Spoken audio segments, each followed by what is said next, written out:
Yeah. So that was that. My first question is, what does my love life look like in 3 months? She tells me that she doesn't tell me in 3 months. She basically tells me that I've already met my soulmate apparently, and that we are not spiritually connected. We're not spiritually connected at all. And I'm not surprised by that, because I'm literally sitting here thinking about every man I know, and I'm like, are any of y'all, like, do I feel the deep connection that I feel like with my girlfriends that like really are the loves of my life? Do I feel that with any of you men? No. She told me that we were physically connected, and like we've been in the same place at the same time, and emotionally connected where we feel a deep connection, but spiritually it's just not happening. And I was just like, yeah, no, I believe it. I don't feel spiritually connected to any of these dudes. Like, a lot of the times, like when I'm dealing with the men that I know, even on like a friendship level, I just feel like there's so much vacancy, and I don't know how to express like that deep. And like when you have those friends, you look at them and you see me, I see you. You know what's going on. I don't feel that with any of like my male friends, or like any of the straight men that I know. And or I mean, there's one, but like, no, he's dead to me at this point. But that's the only person that I've ever felt like spiritually connected with. But clearly he's not my soulmate, because she said that I'm not spiritually connected with them. So yeah. And then my second question to her was, will I ever get married and have children? She like fuck. I just said she lied to me. I'm so sorry. Y'all see where my head is at. She said to me, I won't know if it's a lie until I die, but she said to me that I have one marriage, and that we are married for a long time, and that we have two children together, and that we have a boy and a girl. And she also tells me that I have the spirit of a young child around me. And I was really confused by that, because I was like, it confused me, because when I was in college, it wasn't like, you read about miscarriages or whatever. I think, and I say I think because like I just think like it was, I don't know, a blood clot came out of me, and it was kind of giving like, is this some, am I, did I just miscarry? Like, what happened? Because it just was very abnormal to like my situation. Um, but I don't think that that would have been that at all. And I've never had an abortion. So, and as far as I know, I don't know anybody else who's miscarried. Well, I know a few people, but like not close to me, where like the spirit of their child would be hanging around me. Anyways, um, so she told me that, and she said that it didn't even have to be my child, but that there was just the spirit of a child around me. And that was confusing, because I was like asking myself, like, what child? Like, do I know a child that died? Do I feel like I probably do? I just can't remember, because I don't remember a lot.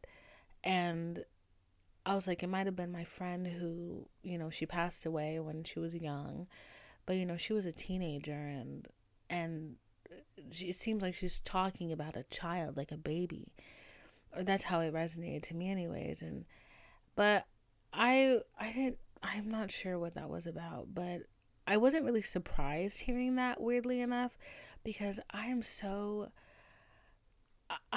pulled towards children. There is this like, and like I just feel so protective of every child that I see.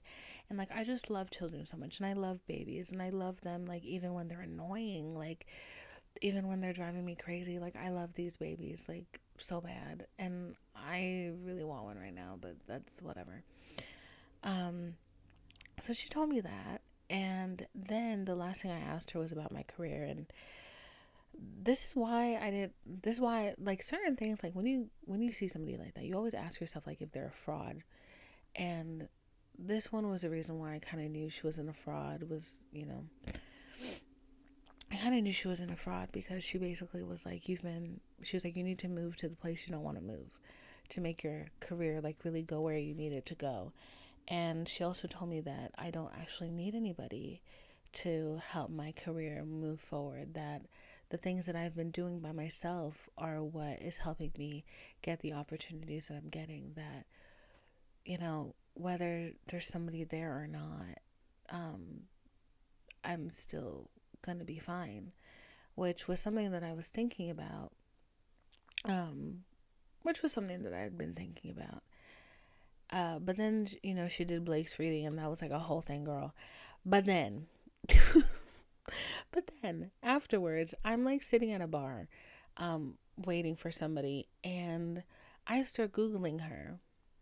She apparently was about to have a TV show on Bravo that got canceled because she ended up getting sued. Or, I'm sorry, she didn't get sued. She got arrested. She got arrested because apparently, and I did not know this, but fortune telling is a crime in New York. But she ended up getting arrested because she conned a lady out of $12,000. Yes, 12 stackaroonies. So, very concerning. And the way she did it was she told this lady that apparently there was the reason why she could not fulfill her success was because somebody had put a curse on her years ago in ancient Egypt, like 10,000 years ago, and it's carried on with her now. Yeah. So, needless to say, I was like, I don't know if I believe you, but I do kind of believe her, because I'm also like, I don't expect everybody to use their powers for good. You know what I'm saying? It's some bad witches out here trying to put curses on people for money. So, and trying to do love spells and shit, which don't ever do a love spell on nobody. Okay? Don't ever do a love spell on nobody. My mom always tells me the story about how when she was growing up in Haiti, there was a lady whose husband, like, he was just so distant from the relationship. And as she grew older, basically her family ended up telling her that this lady, the way she put a spell on her husband had no idea, but the day after the wedding, he woke up and this woman was his wife. And it was like a whole thing because he was like, I am not married to this lady. He was like, I did not have a wedding. I don't know who the fuck this lady is. None of it. But basically, the husband was basically like a zombie in this relationship. So if somebody doesn't love you, don't put a spell on them. Don't do that. That's bad. And I feel like karmically, that's just terrible. So this lady was a bit of a little con lady, allegedly. Not allegedly, but allegedly for legality reasons.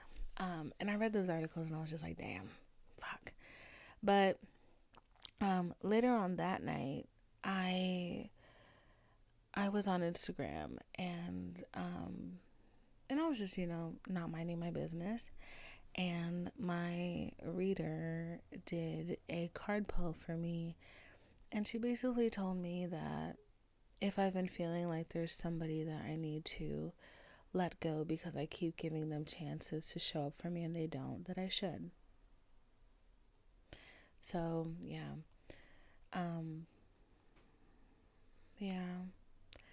It just, I don't know. I think this will probably be the last birthday that, like, I really do a celebration of. When things like this happen, it just makes me feel not being social, and it makes me feel like isolating, and it just hurts. Like, it just hurts for no reason. Like this is somebody that I've been friends with for a long time, and I feel like I've ended friendships for less, and I have to be fair to myself. I've talked to my therapist about showing up for people and people showing up for me. And one of the things that she talked about was, sometimes people can't show up for you the way that you want them to show up. And I understand that. And I really do understand that. Because, people's love languages are different. They show their love in different ways. But I also think it's different if you're telling me that you're going to be somewhere and you know how much it means to me, and you keep overestimating your own ability to be there for me. And I'm a very, to me, physical and emotional are a straight line. We've talked about this. So when I see you, I feel like you've taken this time out of your day to be here with me, and that's really important to me. And I know that's not the same for everybody, but that's just what matters to me, and I've made that known. And I'm assuming that, wait, hold on, the last thing that I want to tell you, the last story I'm going to tell you about this trip, and then we're going to wrap it up. So on my way home, and I think this was really the cherry on top of everything. This was the last thing that happened to me in connection with this trip, and just a nice little neat way to pack this whole situation up, okay? On my way home at the airport, this man comes up to me. He tells me that he likes my nails. At first I'm thinking like maybe he's like, but then he tells me like I'm so beautiful, and then I'm like, oh, never mind. Not, So, because he's not my type, So, then like I see he's very much hovering. And I'm just like, no. So I make way and I get on my flight, and it's like where you can sit wherever, no assigned seating. And I sit all the way in the back in a nice little tucked in corner because I don't want anybody sitting next to me. He comes and sits next to me. Put my headphones in because I don't want to talk to you, He asked me, he's like, are you from Atlanta or are you from New York? I'm like, I'm from Atlanta. And he's like, oh, I'm from New York. I'm just like visiting Atlanta. And I'm like, oh, that's so nice. Headphones back on. And then he taps me on the shoulder and he's like, wow, you really beautiful. You know that? I was like, I do. And then he was like, oh, you must hear that all the time. And I was like, I do. And then he was like, that's so funny. And then he goes, and then this is the thing that really got me, because he goes, do you have a man? And I said, yes, I do. And then he goes, well, I hope they treat you well, or a nice guy like me could come and swoop you up. That's a really long sentence. And what happened within that sentence was his breath was so rank.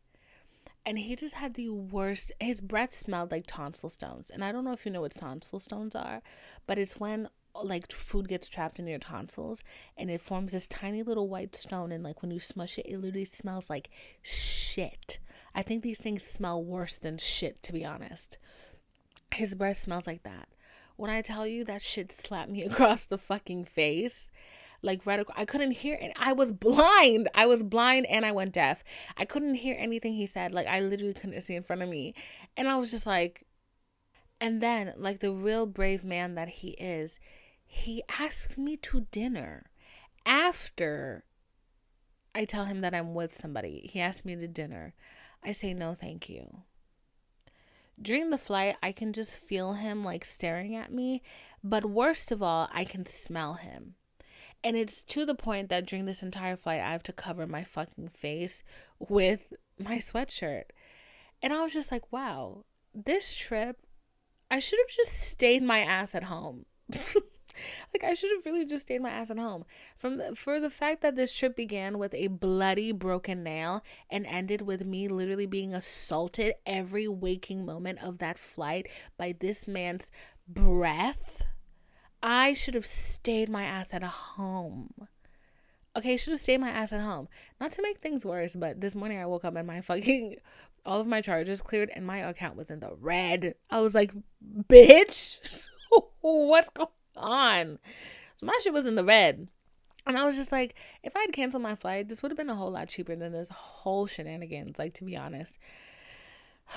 But it was just like annoying. And I got in the cab and I was just sitting there and I was like, if I'm a fucking joke, just say that, bro. Like dead ass, like, God, if you are listening, if I'm a joke, like, just let me know right now, because I've already gone like a slick 16. I'm, 16. I'm not 20. I'm not 32. You're joking. I've gone like a nice solid, like, what? You start dating when you're like 15. I'm like 28. That's 13.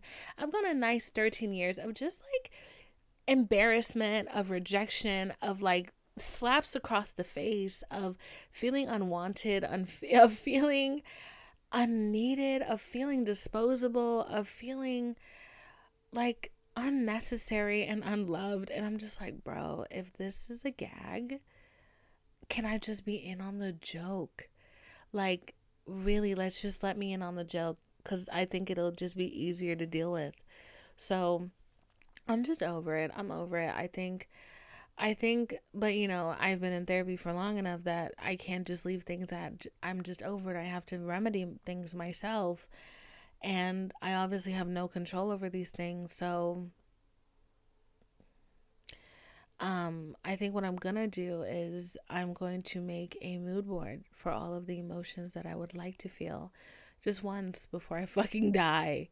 And I'm gonna make it, and then I'm gonna put it somewhere and never look at it again. And hopefully I can, I don't know. It just sucks. It really hurts. Like, it all hurts. But I do feel very grateful for the friends that were there for me, who, showed up when they said that they would, and that meant a lot. And also didn't try to fucking gaslight me about how I was feeling. So, yeah. I don't know. To better days, I guess. I look cute though. That's a good thing.